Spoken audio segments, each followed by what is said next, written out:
Македонија останува заробена во лавиринтот на билатералните недоразбирања и уцени од Бугарија, но сепак е подготвена да направи чекор кон решение кое ќе биде прифатливо и нема да го загрози македонскиот идентитет. Источниот сосед не попушта, настојува на уставни измени. Статус-квото на релација Скопје-Софија покажува дека немаме партнер за искрен диалог. Експертите коментираат дека во изминатата година и половина Македонија упатила повеќе иницијативи и преку формални канали и преку тивка дипломатија, но без резултат.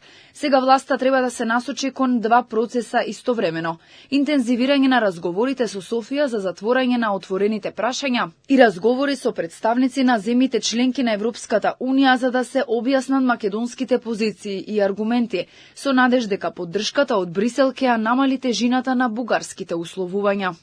Македонската страна достави повеќе иницијативи и јавни и преку дипломатски канали за средби на високо ниво со колегите од бугарската страна. За жал, тие иницијативи не беа прифатени, барем не јавно, од страна на соседна Бугарија, што покажува дека за да имаме една искрена дискусија која што може да направи некаков напредок, ние мора да имаме еден стабилен партнер од другата страна.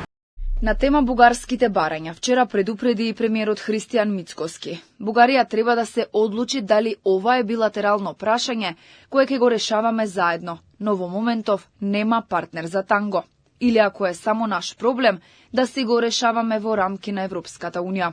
Позицијата на македонската влада останува јасна. Уставните измени не се проблем ако постои јасен и конечен европски хоризонт. Она што ја загрижува македонската страна е што ниту една блокада никогаш не била последна.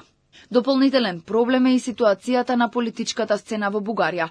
Постои ризик од нова политичка криза, а со тоа и предвремени избори. Сценарио кое веќе неколку пати го остави македонско-бугарскиот диалог на страна.